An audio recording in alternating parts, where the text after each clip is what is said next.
That's So, why we don't breathe life into any of those no, I'm comments. not even addressing any of the stupid things out there. I've already seen some of the videos since I laughed my ass off yesterday watching a couple about how I'm lying because this is the stuff on the court computers and these are the facts. It's just like, oh my God, you guys get a life. You know, Well, if you want people to come and listen to your videos, come up with something new of your own, right? Something original instead of just trying to trash people that are just.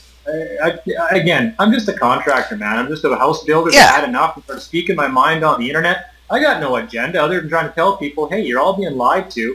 We're all having our lives stolen from us, and this is what's going on. And we improve our information every time something goes on. I mean, have I done a lot of things wrong? Oh my God, like absolutely. It's like I'm the worst for not listening to my own advice and getting myself in deeper trouble. Yeah, I was going to say, as you know, like a number of websites and individuals have been actively trying to detract from your work, and while you were in detention and couldn't even defend yourself. So, yeah, I mean, I know you like to take the high road, but how would you like to respond to those that would try to portray you in a negative light? Have at her. I don't know about this. People can judge me just from watching my videos how genuine I am if they think I'm trying to deceive them in any way.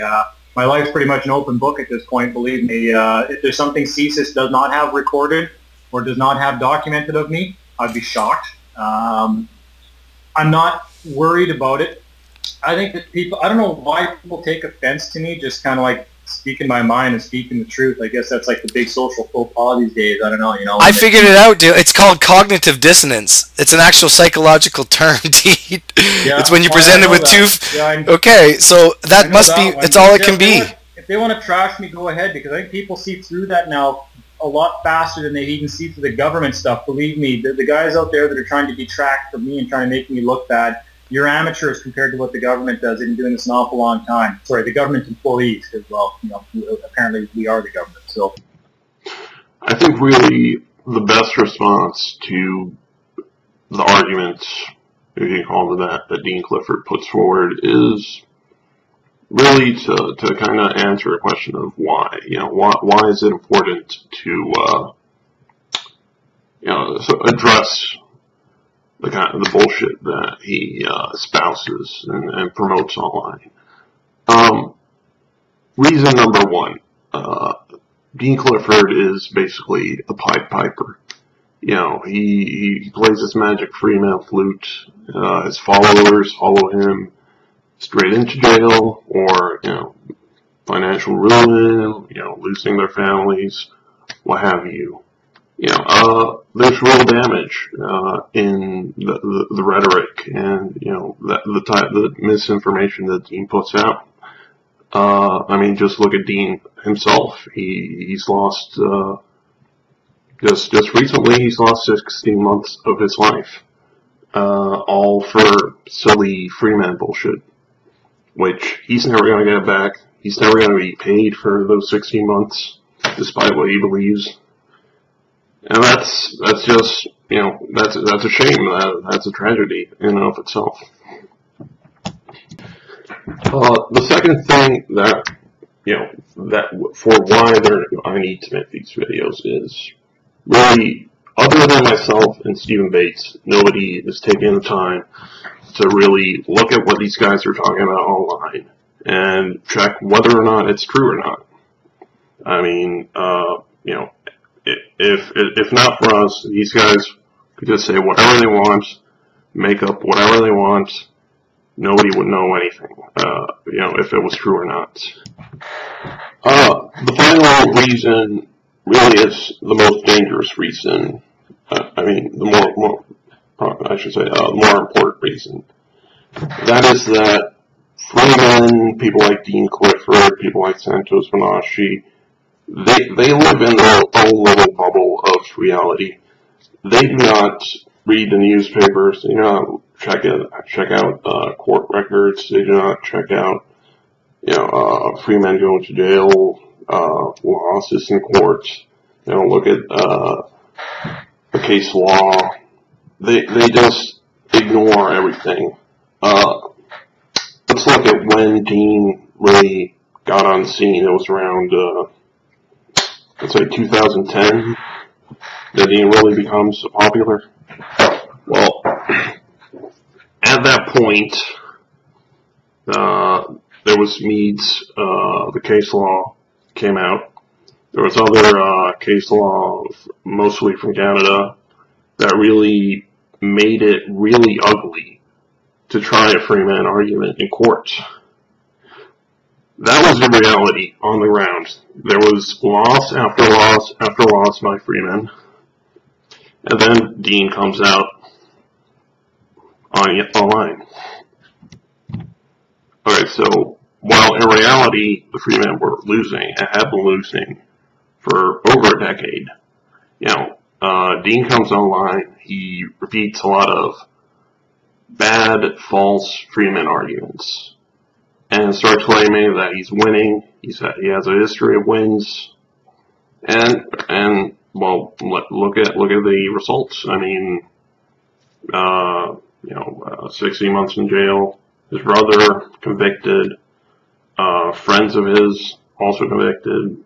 That's a track record here. It's a track record of loss after loss after loss, and that's why the videos need to be made. That's why people need to be calling Dean out on his bullshit. Because he's hurting himself, he's hurting other people.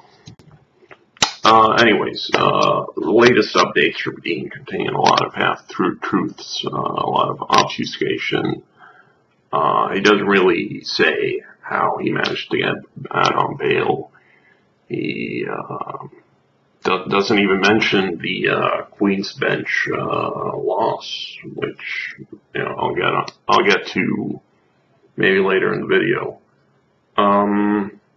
But there's one line in particular that I think really showed, I say maybe it's self-deception at this point. That Dean basically lived inside, I think, I'm convinced that, there is a level of him trying to deceive the followers, but, to a large degree, Dean is really lying to himself, and, well, let's listen. The amount of people I've spoken to, the amount of knowledge I have, if I can't navigate that system, there isn't a hope in hell for the other 99.99% of this population. You'd have to spend 15 years studying this. You cannot become competent in that system. You can't. It's designed to make sure that you could never know what's going on. It's lunacy. So don't even bother with it. So just don't. If I can't do it, and they're still going to throw me in jail no matter what, then there is no remedy for anybody in that system. Well, okay, yeah, you heard that. Dean says that the system is too complicated, nobody can figure it out, it's impossible. Why? Because Dean says so. Well, I've got some time, let's try to explain to Dean what the system is. So, let's start with the charges that Dean faces in chronological order. As we now know, Dean's current jail situation started with a driving incident, actually. So let's start there. Dean was driving without a license. Guess what, Dean? You need a license to drive. That's simple. Everybody knows that. I mean, there's, 30 million people in Canada. They all know when you turn 18, or I don't know if it's 16 in Canada, you got a driver's license. If you don't have it, they arrest you. That's what's up. Well, after Dean gets pulled over and the cops try and arrest him, Dean decides it's a good idea to try and get into a fist fight with those cops. Well, here's the thing. Apparently, for some crazy reason, the government of Canada has decided that punching cops is a crime. Now, I'm sure we could probably do a poll of, the average Canadian. I think probably 100% is going to be aware that punching a cop is a crime. They might not be able to recite exactly what part of the criminal code it is, but guess what? It is a crime. You cannot punch a cop trying to get out of a traffic stop. You know, that's on you, Dean. Now, Dean is arrested and charged in July. He's allowed to leave on his own recognizance, blah, blah, blah, and the next court date is in August. Dean decides not to show up to court, which, is another crime. Now, fast forward a few months. While the cops are searching for Dean, they get a feeding warrant, which allows them to enter his house. When they enter his house, they find a bunch of unlicensed firearms. Now, here's the thing.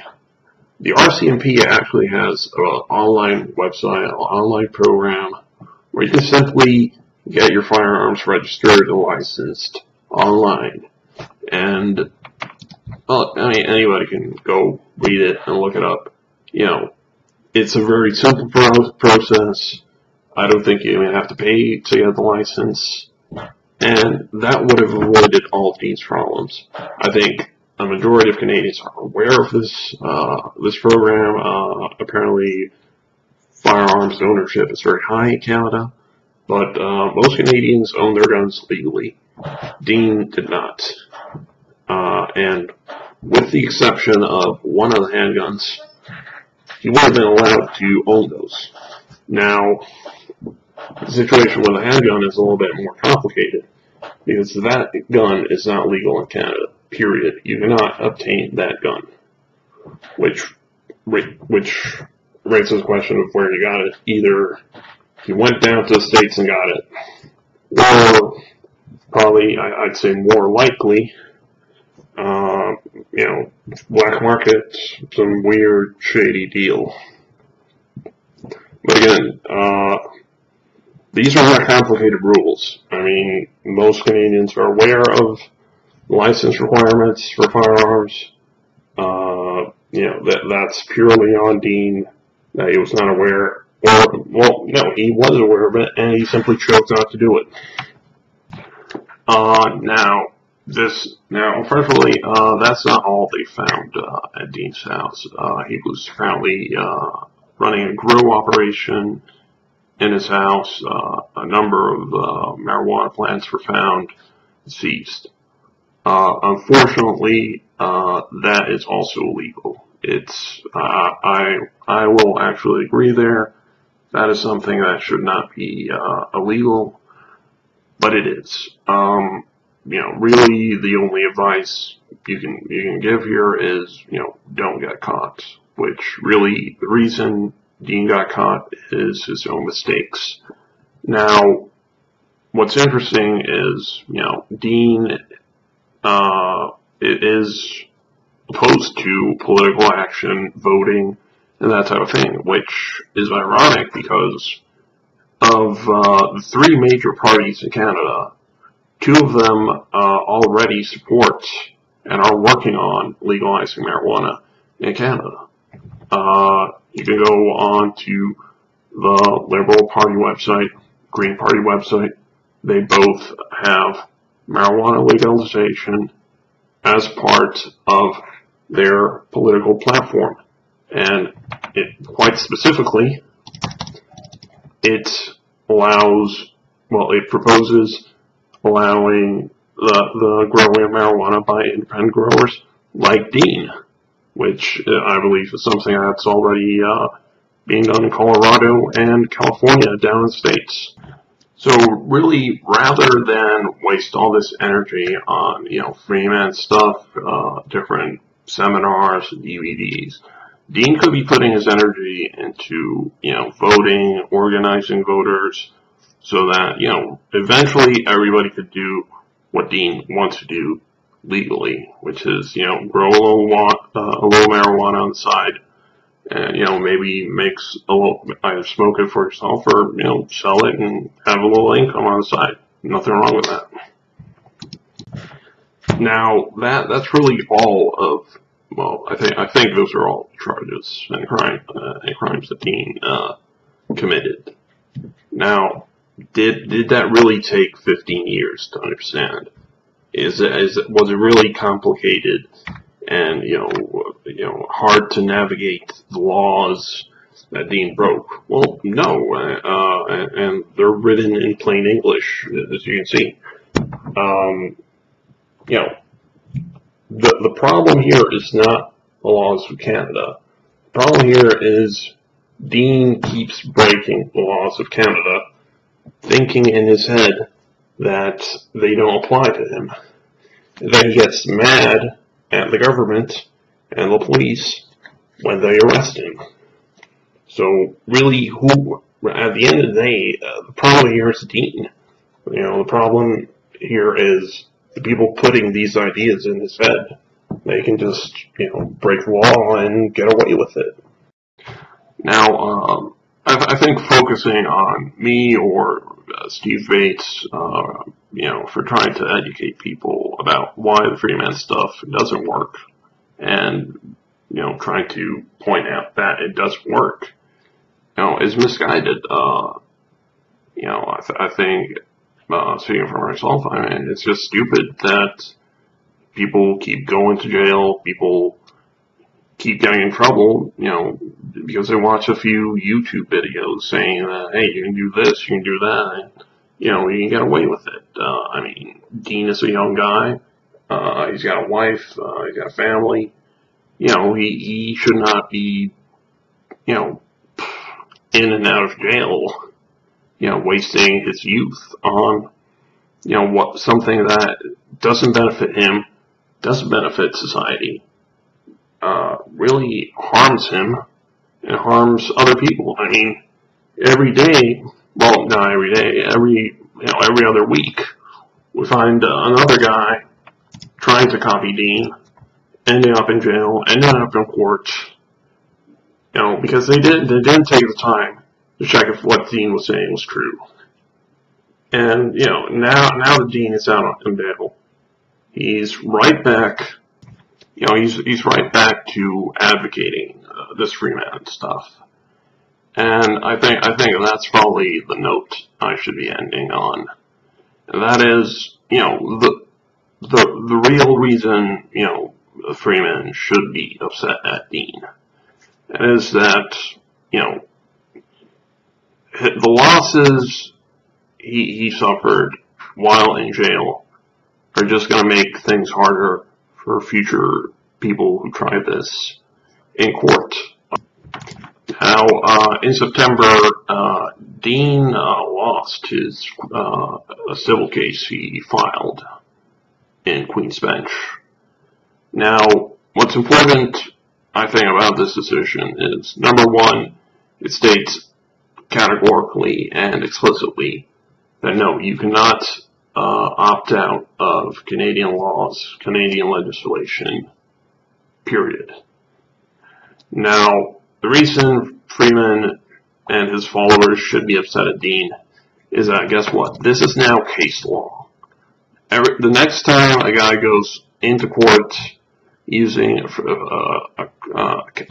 argument he got from Dean, or an argument he got from Kate of Gaia, or an argument he got from Robert Menard, guess what? The court can now use Dean's case as case law against the next guy. And this is something that Dean is aware of, because if you scroll down, the case law they used against Dean was a Queen's Bench case that a friend of Dean's lost, and Dean was a paid consultant for. And guess what?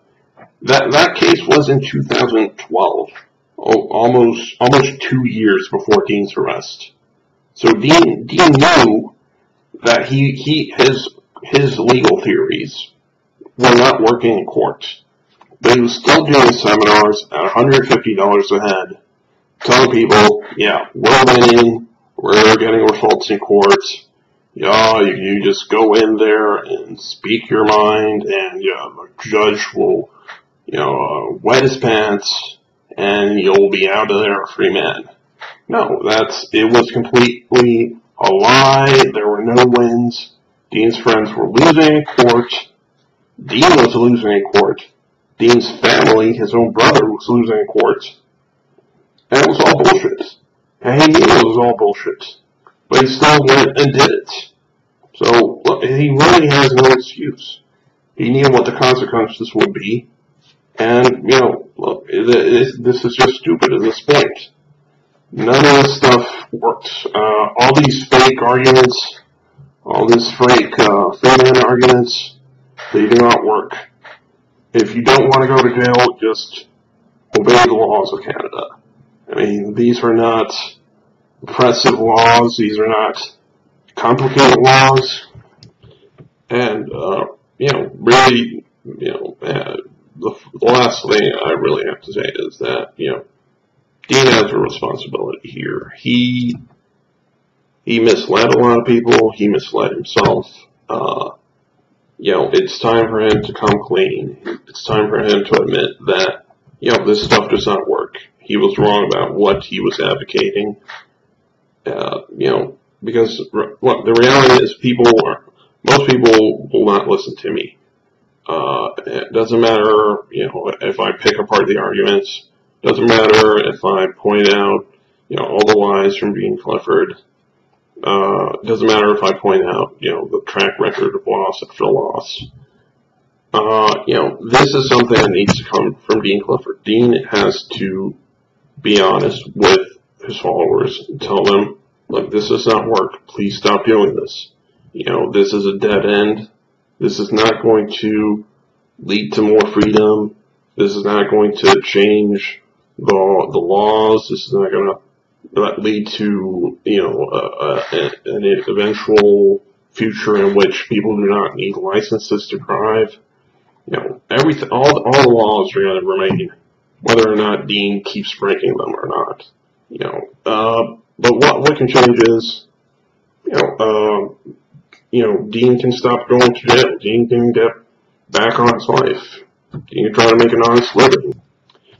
For 15 years, Dean has been paying hundreds and hundreds and hundreds of dollars to different gurus trying to find a magic get-out-of-jail-free card, which does not exist.